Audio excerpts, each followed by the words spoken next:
What's up, guys? Spenny. We all know that Barack Obama has a very creepy, secret, personal life, and we've seen this obviously in his own hand and writing, where Obama says that he makes love to men daily in his imagination. He was writing his girlfriend this. Strange that. Barack Obama saying, I must say that in this attempt to remove myself from the present, I perpetuate endless farce of earthly life. You see, I make love to men daily in my imagination. My mind is androgynous. I see that I have been made a man, and physically in life, I choose to accept that contingency. Is Barack Obama trans? I don't even get it. He was 21 years old when he was writing this in 1982 to his chick girlfriend, who published the letter and released it in Barack Obama's own handwriting. Nobody ever challenged that this is an authentic letter. It's very, very weird. Barack Obama then went on to marry Michelle, and they had kids. And then they sent those kids to Harvey Weinstein right away. That's right.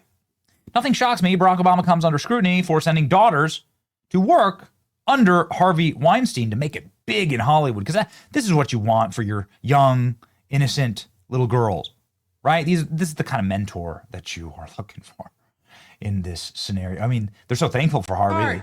They literally thanking Harvey Weinstein for organizing this amazing day. Harvey.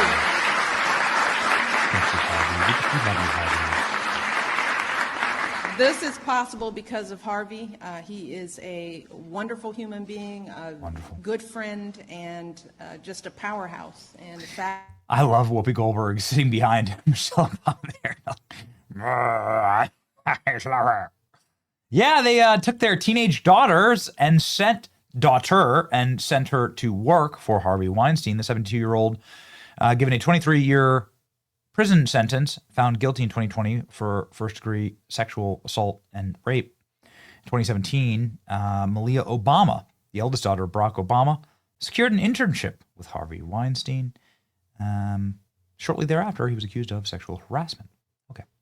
So anyway, it's like creepy, weird connections that the Obamas have. They clearly are people of zero moral fabric or clarity. And so it is not surprising that they are now getting embroiled in the Jeffrey Epstein saga as Democrats release Jeffrey Epstein emails to Obama's chief lawyer saying, you need to talk to the boss, says Jeffrey Epstein. Who's the boss? Is this 10% for the big guy? We're going to get a big guy situation here. Things are getting interesting. Jeffrey Epstein to Catherine Rumler. You need to talk to your boss. Who was Catherine Rumler's boss? Barack Hussein Obama. Yikes. Okay. This is a matter of fact. Here's from the Politico article, right? We're not just going to listen to tweets. Well, let's listen to Politico here. Epstein's inbox also featured repeated appearances by the Obama administration, former White House counsel Catherine Rumler. In 2018 exchange, Rumler, then partner at a law firm, discussed the criminal cases against Trump and so on with Jeffrey Epstein. And a separate exchange, Rumler shared disdain for people of New York and New Jersey. She planned a road trip. I think I'm going to drive. I will stop and pee and get gas at a rest stop in New Jersey Turnpike. And we'll observe all the people there who are at least 100 pounds overweight and have a mild panic attack. And a result of the observation, I will decide that I'm not eating a bite of food for the rest of my life out of fear that I will end up like these people.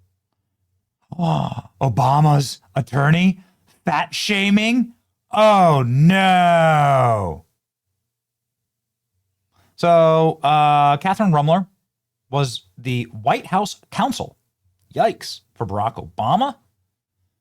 And let's go ahead and read, shall we? This little email that is getting all of the attention here, where Jeffrey Epstein, the conclusion here is that Jeffrey Epstein says, you need to talk to your boss. And many people are assuming that that is Barack Obama. I mean, I guess it doesn't state that, but that's what the assumption is online. Again, she was the White House counsel, ex-Obama lawyer. And boy, there's a lot coming out of these Epstein files. Okay, let's look. It doesn't look like you're prioritizing your schedule very efficiently here. says Jeffrey Epstein to her. It says, this is the UNGA week. UNGA week. What is UNGA? Oh, well, United Nations General Assembly. Sorry, I'm not keen on all of the acronyms of the cool kids. So this is the United Nations General Assembly. So the boss will be in town too. That means Barack Obama, right? Right? This is in 2014. Barack Obama's president. The United Nations General Assembly in New York, that's the president, right? So the boss will be in town. I'll be here all week. You may get sick of me. Just sat down on the train, so I can't talk freely. Okay. Yikes. So the boss will be in town. So you can see here on the boss, meaning Barack Obama. It has to be. It's the UN General Assembly, right? The president speaks at the UN General Assembly. Here we go. Jeffrey Epstein wrote, girls, careful, I will renew an old habit this week. Okay. Then he talks about Teals, Summers, Larry Summers, Bill Burns, William Burns, the CIA director. He was working at the State Department under Barack Obama, but the CIA director under Joe Biden was like really close to Jeffrey Epstein. Mongolia president, people from India. He's like listing off. So he's kind of like nonsensical here, but he's just listing off all of these very important people that will be over to his house for dinner this week. You are welcome guest at any of these dinners. Also, if you think that there's any interest in people in town, everybody here for the climate summit, Clinton, Security Council, holy S, I'm on blank for the next 30 minutes. What does that mean? Most girls don't have to worry about this crap, says Obama's lawyer. Jeffrey Epstein says, understood. It comes down to high risk reward, low risk reward, professional, emotional, and financial. Okay. Agreed, but I need to be prepared to say yes before I talk to him. Who is him? You need to talk to your boss. This is Jeffrey Epstein trying to get Barack Obama over to his house. And he leads with this by saying, girls, careful, I'll renew an old habit. Dude, this is a crazy email. I mean, listen, you have to make some assumptions here, but I think it's pretty sound to say that in 2014, the boss would be Barack Obama speaking at the UN General Assembly, right? I mean, this is Kathy Rumler. This is Obama's lawyer. She was White House counsel. You'd have to assume that, right? Yeah, anyway. Here she is writing about Bill Clinton. I stopped talking to Clinton when he swore with a wholehearted conviction to me that he had done something. He had forgotten that he swore the exact opposite to me just weeks before. And she goes on to call him a psychopath with no conscience. It's scary talking about Bill Clinton. Yikes, dude. Jeez. All right. She really loved her relationship with Jeffrey Epstein. Kathy Rumler, she's now Goldman Sachs. She now works as white-collar defense group, Goldman Sachs. All right. Strange exchange between Epstein and Kathy Rumler. It's unclear if why Epstein wanted Rumler to speak to the boss. But I guess you can just take your own inferences here. You can see here's her LinkedIn. You can see here Deputy Counsel to the President. White House counsel to the Barack Obama administration here in the year 2014. Well, I don't know, man. Epstein's mysterious falling out with Clinton's is revealed in emails to Obama lawyer, inviting her to infamous NYC townhouse. So it's getting written up. This exchange is getting written up. It's very strange. I stopped talking to the Clintons when he swore with his wholehearted conviction, and then he did the opposite. Epstein claimed. That's calling Clinton a true sociopath. Okay. Well, there's the news. A really great breakdown of this was from Jesse Waters on Fox. And Jesse Waters had a really nice sort of buttoned up explanation of how many people in the Obama and Biden orbit Jeffrey Epstein actually hit. A lot of people, everyone talks about Clinton, rightfully so. And a lot of people talk about Trump, but the connection between the Obama world has never really been made until now. Democrats did it by releasing these. So here we go. Here's Jesse Waters' full breakdown. 4 years since billionaire pedophile Jeffrey Epstein was arrested. So why do we still know nothing about him? Well, we're finding out tonight some answers. The Wall Street Journal just got its hands on Jeffrey Epstein's private calendar, and it was a lot more suspicious than Brett Kavanaugh's. Epstein was meeting with the kind of people you'd think would steer clear of a convicted pedophile. Jeffrey Epstein was meeting with one of Barack Obama's top lawyers, Catherine Rumler. She met with Epstein dozens of times. Epstein even tried to set up Obama's lawyer to work for Bill Gates. How is Jeffrey Epstein a fixer between Obama's lawyer and Bill Gates? Epstein was also meeting with Joe Biden's CIA director. He wasn't CIA director at the time. He was Barack Obama's Deputy Secretary of State. William Burns was working for John Kerry at the State Department and meeting with Jeffrey Epstein, a known pedophile. And then Burns becomes CIA director.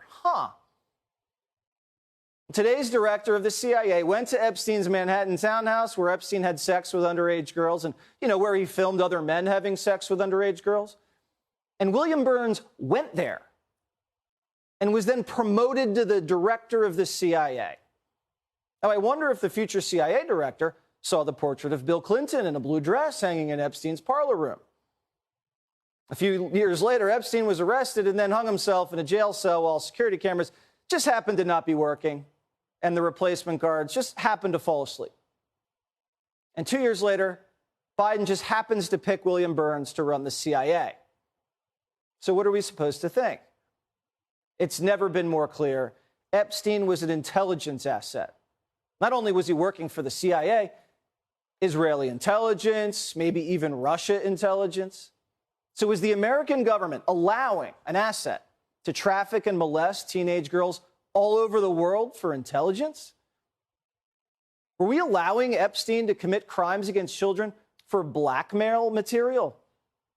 Well, we asked the CIA director, William Burns, why were you meeting with a convicted pedophile at his disgusting townhouse?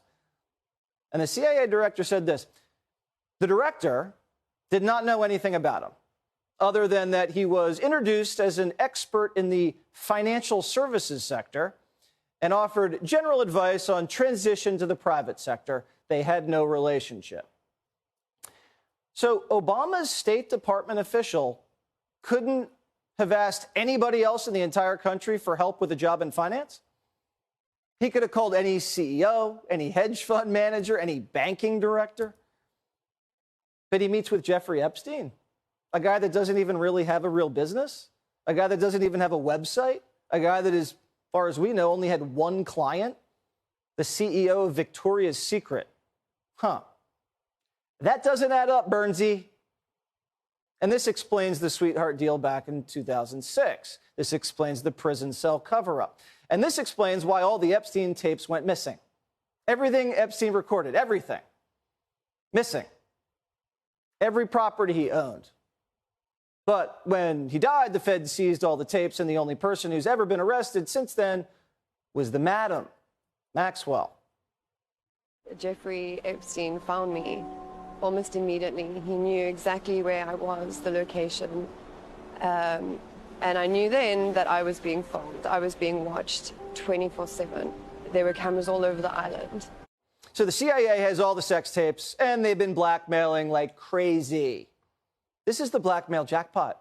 Hours of video starring the world's most important people in Epstein Island, in the Manhattan townhouse, in the Palm Beach estate, and the New Mexico ranch. Bill Clinton was good pals with Jeffrey. Flew on the Lolita Express 26 times, went to his private island. So when someone does something that doesn't make any sense, maybe it's because they don't want to be doing what they're doing. Maybe it's because someone's telling them what to do and threatening to release the tapes if they don't. Now, I could think of a few people whose actions I can't explain, but it wouldn't be fair of me to name names.